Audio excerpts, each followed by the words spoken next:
Bismillahirrahmanirrahim. Assalamualaikum warahmatullahi wabarakatuh. Di sini kami pada siang hari ini ingin mempresentasikan hasil diskusi kelompok kami, kelompok 9, yang berjudul Analisis Kesalahan Ejaan. Sebelum dimulai, saya berterima kasih banyak kepada dosen pengampu mata kuliah Analisis Kesalahan Berbahasa, yaitu Ibu Jatut Yoga Prameswari, MPD, dan juga teman-teman saya yang saya cintai yang sudah memperhatikan dan hadir. Alangkah baiknya sebelum dimulai, saya akan memperkenalkan diri dan juga saya akan memperkenalkan teman-teman saya di kelompok 9 ini. Yang pertama dari saya sendiri bernama Aslaha Akhia Ramadan. Yang kedua ada Azeng Karin Sukmono. Yang ketiga ada Nabila Ardelia Azahra. Yang keempat ada Saidah Karomiah. Yang kelima ada Rizky Putri. A. Pengertian ejaan. Dalam buku Konsep Dasar Bahasa Indonesia tahun 2019 karya Yunus Abidin, ejaan merupakan aturan yang melambangkan bunyi bahasa menjadi bentuk huruf, kata, serta kalimat. Ejaan juga bisa diartikan sebagai kumpulan peraturan penulisan huruf, kata, serta penggunaan tanda baca. Mengutip dari buku Esai Penerapan Ejaan Bahasa Indonesia tahun 2020 karya Widya Fitriantiwi, yang dimaksud ejaan adalah kaidah yang harus dipatuhi oleh pemakai bahasa supaya keteraturan dan keseragaman dalam penulisan bahasa dapat tercapai. Jadi, ejaan adalah penggambaran bunyi bahasa yang berupa kata, kalimat, dan lain sebagainya dalam tulisan, huruf-huruf, serta penggunaan tanda baca. Ejaan biasanya memiliki 3 aspek, yaitu 1. Aspek fonologis yang menyangkut penggambaran fonem dalam huruf dan penyusunan abjad. 2. Aspek morfologis yang menyangkut penggambaran satuan-satuan morfemis. 3. Aspek sintaksis yang menyangkut penanda ujaran berupa tanda baca. B. Fungsi ejaan. Menurut Siti Mutmainah dalam buku Bahasa Indonesia untuk Perguruan Tinggi tahun 2019, ejaan harus diterapkan dalam penulisan bahasa. Ejaan memiliki sejumlah fungsi penting, yaitu 1. Landasan pembakuan tata bahasa. Penggunaan ejaan dalam penulisan bahasa akan membuat tata bahasa yang digunakan semakin baku. 2. Landasan pembakuan kosakata serta istilah. Tidak hanya membuat tata bahasa semakin baku, ejaan juga membuat pemilihan kosakata dan istilah menjadi lebih baku. 3. Penyaring masuknya unsur bahasa lain ke dalam bahasa Indonesia.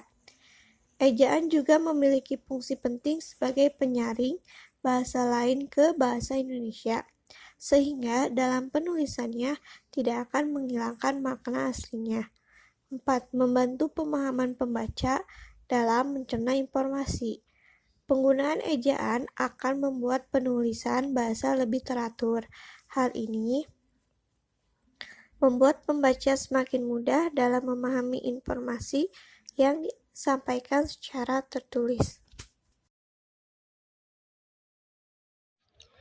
Selanjutnya, saya akan menjelaskan tentang penulisan ejaan.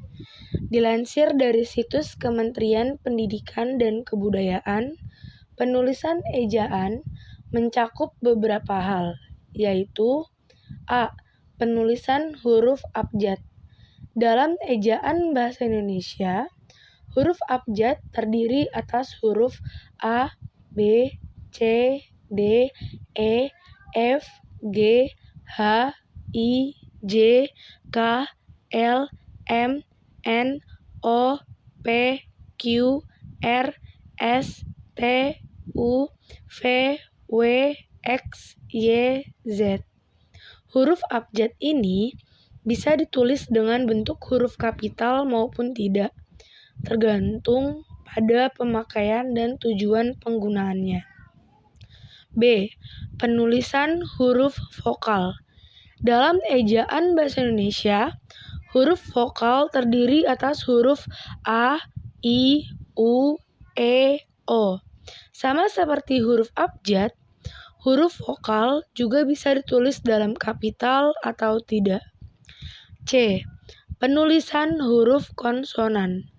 Dalam ejaan bahasa Indonesia, huruf konsonan adalah huruf yang tidak termasuk huruf vokal, yakni B, C, D, F, G, H, J, K, L, M, N, P, Q, R, S, T, V, W, X, Y, Z. Penulisan kapital atau tidaknya juga bergantung pada pemakaian dan tujuan penggunaannya.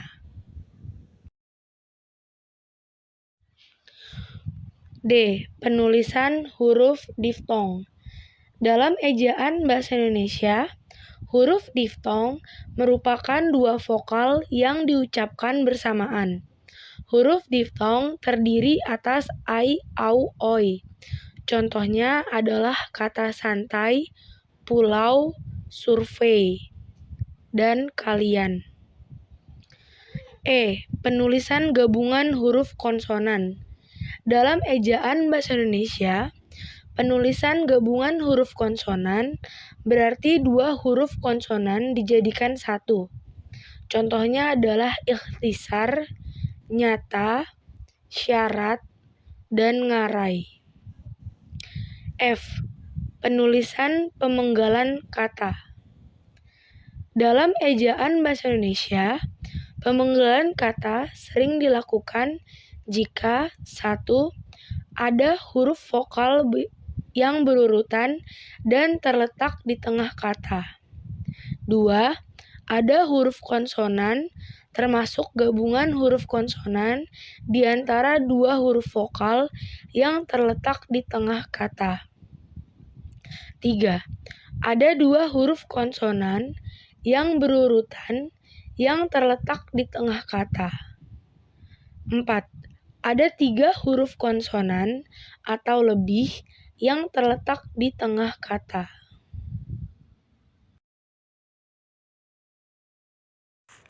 Selanjutnya, yang D ada pemakaian huruf. Yang pertama ada huruf kapital. Penggunaan huruf kapital sendiri bisa dari huruf vokal ataupun huruf konsonan. Berikut beberapa contoh pemakaiannya. Yang pertama ada huruf kapital dipakai di awal kalimat. Yang kedua ada huruf kapital dipakai di awal petikan langsung. Yang ketiga, huruf kapital dipakai di huruf pertama dalam ungkapan yang berhubungan dengan nama Tuhan serta kitab suci. Yang keempat, ada huruf kapital dipakai di huruf pertama gelar kehormatan, keturunan, dan keagamaan. Yang kelima, ada huruf kapital dipakai di huruf pertama unsur nama jabatan atau pangkat. Yang keenam, ada huruf kapital dipakai di huruf pertama unsur nama orang. Yang ketujuh, ada huruf kapital dipakai di huruf pertama nama bangsa, suku, dan bahasa.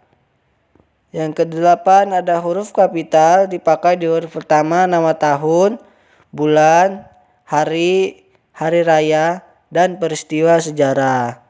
Yang kesembilan, ada huruf kapital dipakai di huruf pertama nama geografi. Selanjutnya ada huruf miring. Berikut beberapa contoh pemakaiannya. Yang pertama, huruf miring dipakai untuk menulis nama buku, majalah, dan surat kabar yang dikutip dalam tulisan. Yang kedua, huruf miring dipakai untuk menegaskan kata. Yang ketiga, huruf miring dipakai untuk ungkapan dalam bahasa daerah ataupun bahasa asing. Selanjutnya, huruf tebal. Yang pertama, huruf tebal dipakai untuk menegaskan bagian tulisan yang sudah ditulis miring. 2. Huruf tebal dapat dipakai untuk menegaskan bagian-bagian karangan seperti bab, judul buku, atau subbab. Selanjutnya, pemakaian tanda baca. Yang pertama, tanda tanya, titik, titik koma, titik dua, tanda seru ditulis rapat dengan huruf terakhir yang mendahulunya. Contoh, ini sudah diketahui, titik. Yang kedua, setelah tanda tanya, titik dua, koma, titik koma, tanda seru, harus ada satu spasi kosong. Contoh, setelah pekerjaan selesai, titik, dia bergegas tidur, titik. Ketiga, tanda petik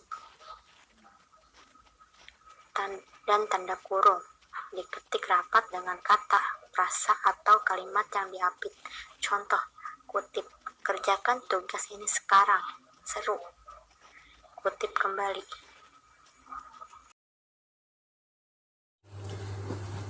Selanjutnya, 4. Tanda hubung, tanda pisah, dan garis miring diketik rapat dengan huruf yang mendahuluinya dan yang mengikutinya. Dalam pengetikan, tanda pisah ditulis dengan menggunakan tanda hubung. Contoh yang pertama, anak-anak itu sedang bermain di taman. Pada kata anak-anak dipisahkan menggunakan tanda hubung. Contoh kedua, tahun ajaran 2021-2022. Pada tulisan 2021-2022 dipisahkan menggunakan garis miring yang ditulis rapat dengan huruf yang mendahuluinya dan yang mengikutinya. 5. Tanda perhitungan sama dengan tambah, kurang, kali, bagi, lebih kecil, dan lebih besar diketik dengan jarak satu spasi dengan yang di depannya atau yang di belakangnya. Contoh, 2 spasi tambah spasi 5 spasi sama dengan spasi 7. Jadi pada tanda perhitungan semua tandanya harus diberi jarak satu spasi. Alhamdulillahirrabbilalamin. Presentasi kelompok 9 kami ini sudah selesai. Terima kasih sekali lagi buat Ibu Jatut Yoga Prameswari dan teman-teman yang sudah memperhatikan dan mendengarkan, bahkan juga yang sudah bertanya. Terima kasih banyak. Semoga presentasi hari ini akan bermanfaat bagi kita di masa yang akan datang. Maaf apabila ada salah-salah kata, karena kita juga masih belajar. Saya akhiri. Wassalamualaikum warahmatullahi wabarakatuh.